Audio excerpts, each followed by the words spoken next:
Alors, nous sommes à l'IFA sur le splendide stand Acer et là, nous allons découvrir quelque chose d'assez formidable, un prototype, ou un projet d'ordinateur. Donc, je vous laisse nous expliquer ça. Alors, c'est le projet DualPlay. On a un peu voulu revenir à l'essentiel du jeu vidéo, c'est-à-dire le partage, de jouer ensemble sur un écran comme on faisait un peu dans les années 90 ou 2000. Et l'idée, c'est d'intégrer directement dans l'ordinateur la manette. Alors on a ces deux boutons ici, c'est des boutons tactiles, quand on appuie, qui vont libérer la console. Une fois que la console est libérée, on peut la sortir, ce qui va libérer aussi les deux haut-parleurs de chaque côté, qui sont des haut-parleurs supplémentaires qui viennent s'ajouter. Et ensuite, on a la manette que l'on peut utiliser directement en jeu. Et si on joue à des jeux du style Street Fighter ou au FIFA par exemple ou autre, on peut décrocher un élément et ça nous fait donc deux manettes pour pouvoir jouer à deux ensemble. Et on essaie un peu à faire ce concept, ramener le côté convivial du jeu vidéo. Et pour le remettre, c'est très simple, donc tout est aimanté.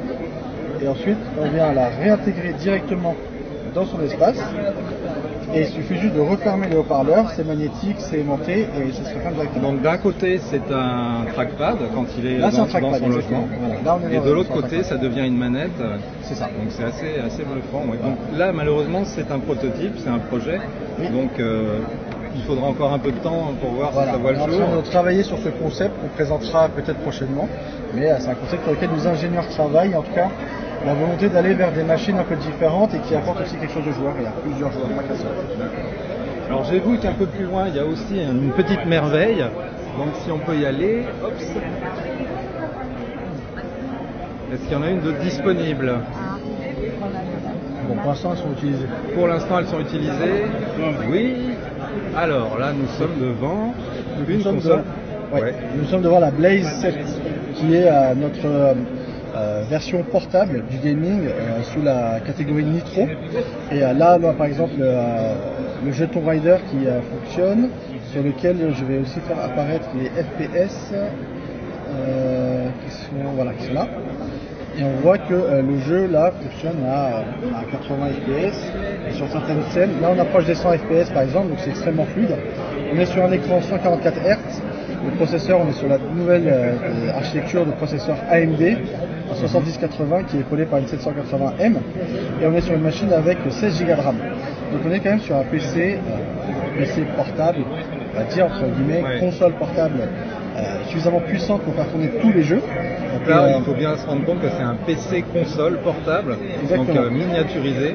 On est sur du Windows dedans. Ouais. Et ce qui est hyper intéressant, c'est qu'on a aussi retravaillé l'esthétique. Donc on a les aérations à l'arrière avec la ventilation directement pour permettre justement un refroidissement optimal.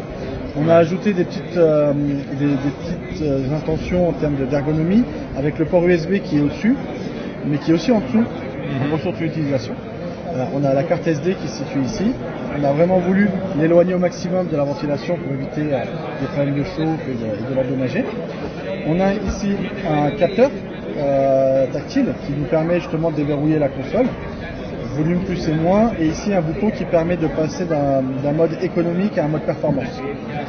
Et on a tout un système aussi d'applications pour justement limiter peut-être les FPS, jouer sur un mode économie d'énergie, mode performance, etc. Donc on a une console complète, assez compact, réduite en termes de format exactement, assez légère. Et elle pèse combien? J'ai plus le poids exact en tête, mais il me semble que c'est... Oui, c'est léger, c'est pas... On est sur 760 grammes. Oui, c'est moins d'un kilo, c'est sûr. Et c'est important pour les sessions longues justement. C'est pour ça aussi qu'on a aussi bougé l'USB en haut et en bas lorsqu'on joue avec les coudes posés ou alors lorsqu'on joue avec une batterie connectée. Et donc c'est la console aujourd'hui sous la catégorie Nitro que l'on a présentée pendant l'IFA. Ok, et elle aurait le prix c'est encore en train d'être en gestation, mais ce qui est certain, c'est qu'on sera sur une machine qui sera à un prix compétitif et avec ce qui se fait sur le marché. D'accord.